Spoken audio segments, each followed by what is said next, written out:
क्योंकि ये बहुत टफ सीट था, उसमें जीत हो गई तो बहुत ज्यादा खुशी हुई है। या I really thank the people of Bankipur and the people of Bihar for giving him this great victory.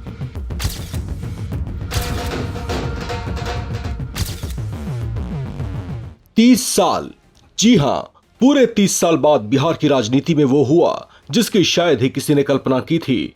जिस बांकीपुर को बीजेपी का सबसे मजबूत किला कहा जाता था, वहां अब नया झंडा लहरा चुका है। चुनावी रणनीतिकार से नेता बने प्रशांत किशोर ने इतिहास रच दिया है। सवाल सिर्फ एक सीट का नहीं है, सवाल है क्या बिहार की राजनीति में अब एक नया दौर शुरू हो चुका है। बिहार की सबसे चर्चित सीट बांकीपुर विधानसभा उपचुनाव में जनसुराज के प्रमुख प्रशांत किशोर ने जीत दर्ज कर राजनीतिक हलकों में बड़ी हलचल मचा दी है। जीत के बाद पटना की सड़कों पर समर्थकों का उत्साह देखने लायक था। ढोल नगाड़ों, नारों और विजय जुलूस के साथ कार्यकर्ताओं ने इस जीत का जश्न मनाया। वहीं प्रशांत किशोर के परिवार में भी खुशी का माहौल देखा गया। प्रशांत किशोर की पत्नी डॉक्टर जानवी दास ने खुशी जाहिर करते हुए कहा, उन्होंने कहा कि प्रशांत किशोर ने बांकीपुर में बहुत मेहनत की और इस जीत का पूरा श्रेय बांकीपुर की जनता को जाता है। उन्होंने जनता का आभार जताते हुए कहा कि वो जीवन भर बांकीपुर की जनता की ऋणी रहेंगी। बहुत we are all very happy, सब लोग बहुत खुश है। डेफिनेटली खुशी का फल है ये, कोई you there is no two way about it. So that makes the win even more better और हैप्पियर फॉर अस। क्योंकि ये बहुत टफ सीट था, उसमें जीत हो गई तो बहुत ज़्यादा खुशी हुई है। ऑफ कोर्स मैं तो आई बीन टेलिंग एवरीवन कि मैं सही में बांकीपुर के सारे जनता और बिहार के जनता को बहुत बहुत धन्यवाद। या I really thank the people of Bankipur and the people of Bihar for giving him this great victory. I would remain ever grateful to all of them. उधर जीत के बाद प्रशांत किशोर ने भी बड़ा राजनीतिक संदेश दिया। उन्होंने कहा कि बांकीपुर की जनता ने बीजेपी नेतृत्व को साफ संदेश दिया है कि बिहार का नेतृत्व ऐसे व्यक्ति को मिलना चाहिए जो शिक्षा, रोजगार, सुशासन को प्राथमिकता दे। उन्होंने कहा कि उनकी राजनीति का सबसे बड़ा उद्देश्य ये है कि बिहार के युवाओं को रोजगार के लिए दूसरे राज्यों में पलायन न करना पड़े। धन्यवाद दे रहे हैं जिन लोगों ने जनसुराज पर और मुझ पर ये भरोसा व्यक्त किया है, उनको ये विश्वास दिलाना चाहते हैं कि अपनी ओर से हर वो संभव कोशिश करेंगे कि उनके जीवन में जो कुछ भी बेहतरी लाई जा सके वो किया जाएगा। जो लोग चुनाव हार गए हैं उनको भी अपनी ओर से बधाई दे रहे हैं। लोकतंत्र है, चुनाव में हार जीत लगा रहता है, लेकिन बांकीपुर का जो चुनाव था, ये चुनाव विधायक बनाने के लिए नहीं बना हुआ था।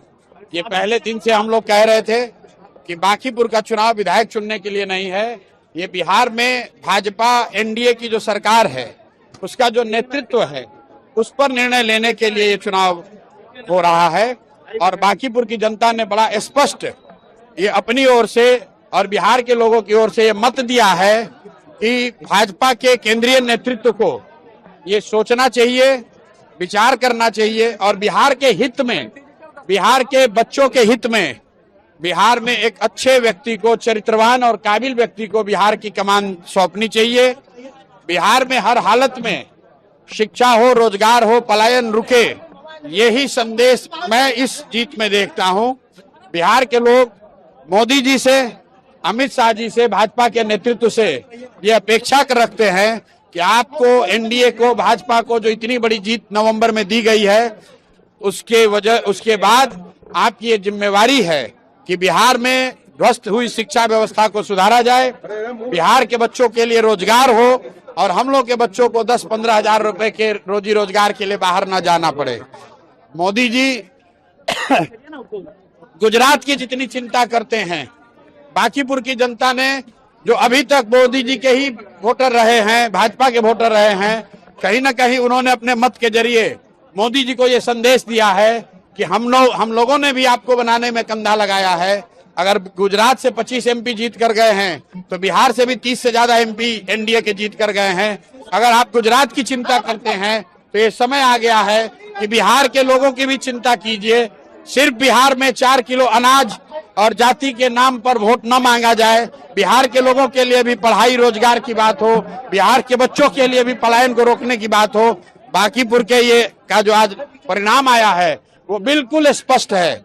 बिहार की जनता अपने बच्चों के लिए, बिहार के लिए विकास चाहती है और यही वजह है कि भाजपा आज से कुछ ही महीने पहले जिस सीट को करीब करीब 60,000 मतों से 58,000 मतों से वो जीते थे और जीतने वाले व्यक्ति को मोदी जी ने, भाजपा के नेतृत्व ने बिहार देश का अपने पार्टी का अध्यक्ष बनाया है, जो बिहार के लिए गौरव की बात है। बावजूद इसके उसी विधानसभा के क्षेत्र के लोगों ने अगर भाजपा को इतनी करारी हार दी है, इसका मतलब बिल्कुल साफ है कि जो नेतृत्व यहाँ पर भाजपा ने थोपा है सम्राट चौधरी का, वो बिहार के लोगों को स्वीकार्य नहीं है। हम लोग चाहते हैं कि बिहार में भी प्रोग्रेसिव थिंकिंग वाला, कोई बेहतर चरित्र वाला आदमी, कोई बेहतर काबिल आदमी बिहार का मुख्यमंत्री बने। कुशवाहा बनाना है तो कुशवाहा ही बनाइए, लेकिन किसी अच्छे आदमी को बनाइए जो बिहार में रोजगार ला सके, जो बिहार में बच्चों की पढ़ाई की व्यवस्था कर सके, जो बिहार में पलायन रोक सके।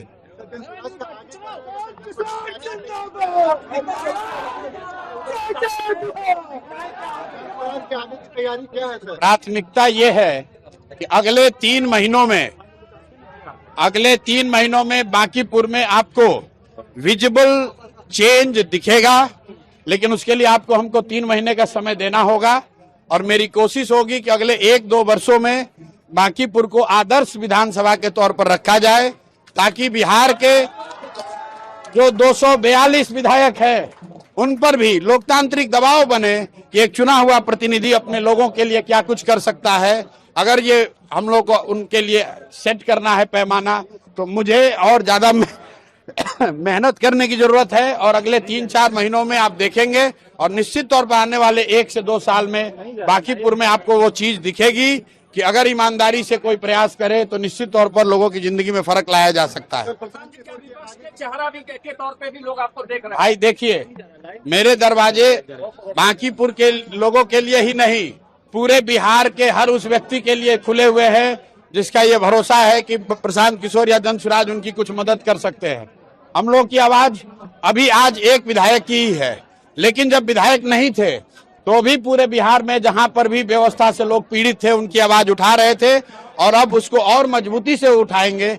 लेकिन इसके साथ साथ एक बात आज की जीत के लिए जरूर कहेंगे, जितने भी युवा साथी हैं, जो लोग राजनीति में आना चाहते हैं, जो ये समझते हैं कि बिहार में जातियों का बंधन नहीं तोड़ा जा सकता है, जो ये समझते हैं कि बिहार में 2 धारा से अलग राजनीति नहीं हो सकती है, उनके लिए बांकीपुर का परिणाम एक बहुत बड़ा आईना का काम करेगा कि अगर आप 2-3 साल मेहनत करें, अगर आप मेहनत करें तो लोग, हर जाति, हर वर्ग के लोग, हर दल और हर विचारधारा के लोग आपकी मदद करते हैं।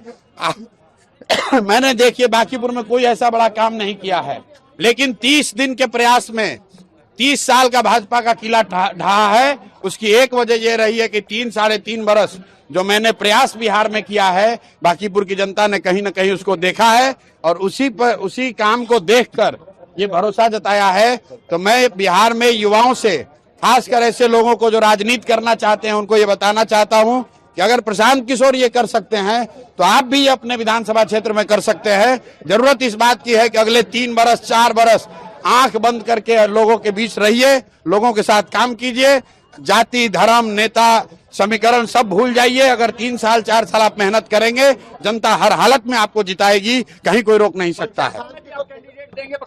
वो पहले से निर्णय हुआ है कि सभी जिला परिषद क्षेत्र में और वार्ड स्तर पर धनसुराज दलगत आधार पर चुनाव लड़ाएगा। हम लोग का नया दूसरा जो लक्ष्य है अभी कि सभी जिला परिषदों को धनसुराज का वहां बैनर पताका फहराए, धनसुराज के लोग जीत कर आए और जिला परिषद के चेयरमैन बने। ये पार्टी का लक्ष्य है। बिहार की बांकीपुर सीट को जीतकर प्रशांत किशोर ने अपनी ताकत दिखा दी है। अब सबसे बड़ा सवाल यही है, क्या बांकीपुर की ये जीत सिर्फ एक उपचुनाव का नतीजा है या बिहार की राजनीति में बड़े बदलाव की शुरुआत? आने वाले दिनों में इसका असर पूरे राज्य की सियासत पर पड़ेगा। इस पर सभी की नजरें टिकी रहेंगी। नवभारत टाइम्स के आप तमाम दर्शक इसे कैसे देखते हैं और पीके की इस जीत को लेकर आप क्या सोचते हैं? अपनी राय लिखकर कमेंट बॉक्स में शेयर करें और देखते रहें नवभारत टाइम्स।